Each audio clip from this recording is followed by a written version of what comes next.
Hello, good morning everyone. So for today's ganap ay nangunguha ako ng malunggay dahil gugulayin namin at lalagyan namin ng tilapyang prinito na gagataan namin mamayang tanghali para pang ulam namin, guys. Ito na nga pala guys yung kinuha kong malunggay kanina.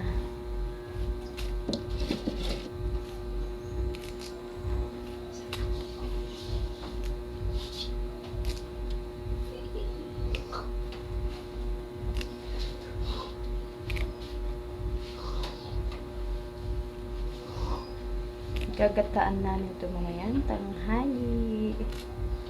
Lalagyan namin ng pritong tilapia.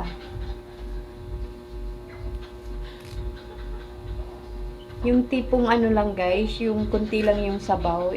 Yun yung masarap na ginataang gulay. Ginataang malunggay. Yung kunti lang yung sabaw. Para creamy. Char. Ganito sa probinsya guys, hindi mo na kailangan bumili ng malunggay. Kasi mamimitas ka lang, kasi magtanim-tanim ka lang, may aanihin ka. Pag matyaga ka guys, may aanihin ka talaga. Ganito sa probinsya guys. Hindi kagaya pag nasa ano ka, nasa syudad ka guys. Hindi ka madali makapagtanim. Depende na lang kung may space yung likod bahay nyo guys.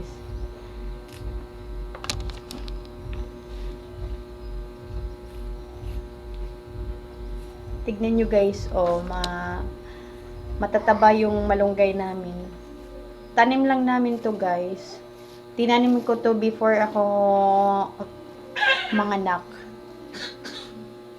Tinanim ko to habang nagbubuntis ako.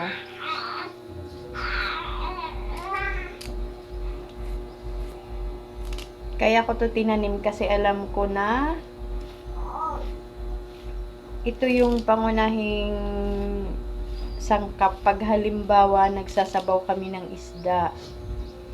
Lalo na nung bagong panganak ako guys.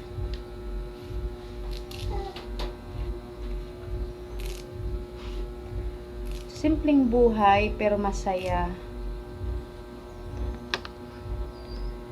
Ganito sa probinsya guys.